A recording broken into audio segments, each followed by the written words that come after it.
Okay, hello everyone, welcome back to my YouTube channel.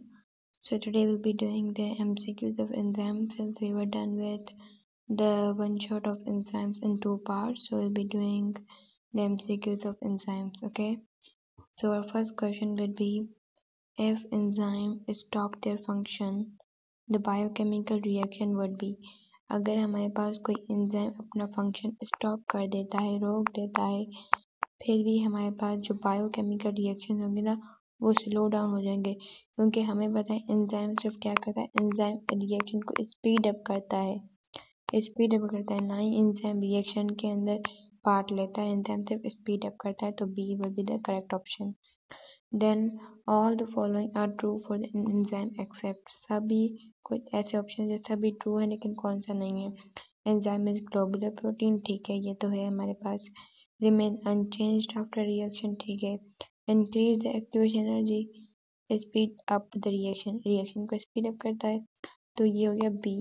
B is increase the energy of activation, हालांकि हमारे पास enzyme क्या करता है, decrease करता है, वो कहते हैं एनर्जी ऑफ एक्टिवेशन को क्या करता है, डिक्रीज करता है। तो B is the not true from all of these options.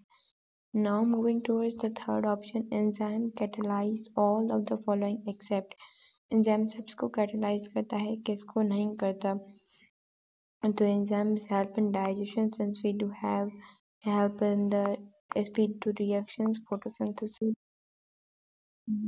Then we do have cellular respiration, but yeah, breathing is wrong option. Breathing is basically not done by enzyme.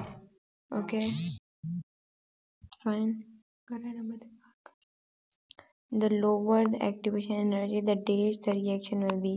अगर हमारे पास activation energy कम होगी तो reaction क्या होगा, तो reaction भी faster, क्योंकि हमें पता है एंजाइम्स क्या करता है, एंजाइम एनर्जी को क्या करता है, एक्टिवेशन एनर्जी को लोअर करता है। तो हमें पता है अगर एक्टिवेशन एनर्जी कम हो जाएगी तो जो रिएक्शन है ना वो क्या हो जाएगा, फास्टर हो जाएगा। मोस्ट ऑफ एंजाइम्स आर, तकरीबन एंजाइम्स हैं वो क्या होते हैं, वो अटैच्ड होते हैं ऑर्गेनली से, या फ्री फ्लोटिंग होते हैं, या इन साइटोप्लाज्म या कॉन्जुगेटेड फॉर्म में होते हैं। तो तकरीबन जो हमारे पास एंजाइम्स होते हैं वो क्या होते हैं, वो अटैच होते हैं ऑर्गेनली से। जैसे कि हमारे पास राइबोसोम आरबी वही कैसे राइबोसोम एंजाइम्स हैं। राइबोसोम्स क्या हैं, ऐसे एंजाइम जो कि राइबोसोम के साथ और we can smooth rough endoplasm के साथ अटैच हुए हैं, ठीक है। तो उसके बाद हम चलते हैं हमारे क्वेश्चन नंबर 6 पे।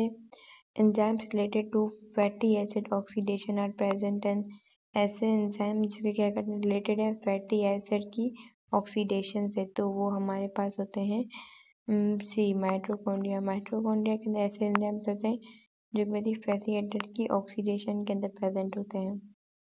All enzymes are dash, so all enzymes are globular protein। सारे एंजाइम्स हमारे पास क्या होते हैं, ग्लोब्यूलर प्रोटीन होते हैं, नॉट ग्लोब्यूलर बट ठीक है, ग्लोब्यूलर प्रोटीन होते हैं, yes remember.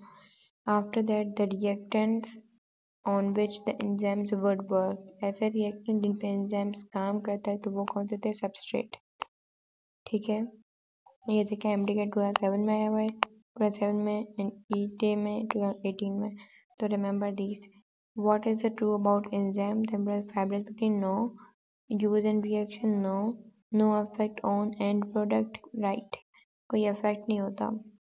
Then last, the main difference between catalysis and enzyme is, catalyze और कैटालाइज्ड और कैटालिस्ट और एन एंजाइम में क्या डिफरेंस है। एंजाइम था sharp in action, catalyst used in large amount, no. Catalysts are inorganic while enzymes are organic, no. Catalysts need P111 while catalysts, no. So see here the correct option, catalysts basically are inorganic and enzymes are organic in nature, okay. After that the type of energy reduced by the enzyme for biological activation, ऐसी energy जो कि enzyme reduce करता है biological action को perform करने के लिए, तो कौन सी होती है, activation energy. Then enzymes work by lowering the activation energy, It is false about enzymes. All enzymes are require cofactor for proper functioning. Only small amount of enzyme is required. They work in vitro as well as in vivo conditions. They lower the activation energy. इनमें से बताना है कि कौन सा हमारे पास false है। तो ये वर्क इन विट्रो और वीवो कंडीशंस में नहीं करते। ठीक है, उसके बाद 14 पे आ जाते हैं। इसके अंदर हमें बोलते हैं the reaction take place in small amount of enzyme. ठीक है, तो उसको हम क्या कहते हैं, ऐसा रिएक्शन जो कि बहुत ही कम पार्ट एंजाइम के बहुत ही कम पार्ट में हो। तो हमें पता है रिएक्शन एंजाइम के कौन से पार्ट में होता है, एक्टिव साइट। एक्टिव साइट बहुत ही कम पार्ट होता है रिएक्शन का, तो हम कहते हैं रिएक्टिव साइट भी कहते हैं। ठीक है, अब हम इसको एक्टिव साइट नहीं बोलेंगे, एक्टिव साइट भी ऑप्शन था तो हम इसको नहीं करेंगे, क्योंकि एक्टिव साइट के अंदर भी मैंने बात की थी दो साइट्स होती हैं, एक कैटालाइटिक साइट और रिएक्टिव साइट। तो एक तो बाइंडिंग साइट हो जाती है जो बाइंड हो जाता है। एक्टिव साइट के अंदर भी दो होती हैं, बाइंडिंग और कैटालाइटिक। तो बाइंडिंग में लेकिन कैटालाइटिक जब पे रिएक्शन होता है ना, तो असल हमारे पास रिएक्शन क्या होता है रिएक्टिव साइट पर। Coenzymes are closely related to, coenzyme हमारे पास क्लोजली रिलेटेड होते हैं किससे, इसका मतलब विटामिन्स, विटामिन्स। ठीक है, फिर आ जाते हैं हम दूसरे एमसीक्यू पे, जो कि है हमारे पास क्या, द एटम्स या group of atoms and molecules that that join with enzymes alternating their shape and making them functional। ऐसे एटम्स है ग्रुप ऑफ एटम्स जो कि एंजाइम के साथ ज्वाइन होते हैं, उसकी अल्टर कर देते हैं शेप्स को। तो उसको हम क्या कहते हैं, इसको हम बोलते हैं बेसिकली कोफैक्टर्स। कोफैक्टर्स होते हैं जो कि ऐड होते हैं और उसकी साइज को क्या करते हैं, अल्टर कर देते हैं। ठीक है, अब आ जाते हैं हम दूसरे पर। If cofactor is a non protein, अगर कोफैक्टर हमारे पास नॉन प्रोटीन जैसे कि मेटालिक आयन हो गया, तो उसको हम क्या नाम देते हैं। तो अगर कोफैक्टर हमारे पास नॉन प्रोटीन है तो that is known as activator. ठीक है, उसको हम नाम देते हैं एक्टिवेटर का। Non protein part which is organic in nature and detachable, non protein part जो कि ऑर्गेनिक के नेचर के अंदर डी अटैचेबल है, तो वो होता है कोफैक्टर। फिर हमारे पास आता है functional, function of succinate dehydrogenase is add by, function इसका कौन एडिट करता है, तो वो होता है FAD+।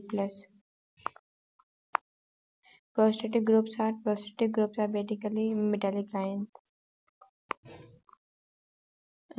All coenzymes are derived from, all coenzymes are derived from protein। A cofactor tightly bind to enzyme on the permanent basis, that is known as prosthetic group। An enzyme requires magnesium plus iron to catalyze the substrate. The Mg is the best identified as activator, not activator but coenzyme। Which of the following comprise of inorganic ion? So inorganic ion is comprised by basically coenzymes। The non-protein passages are proper essential functioning of enzyme cofactor।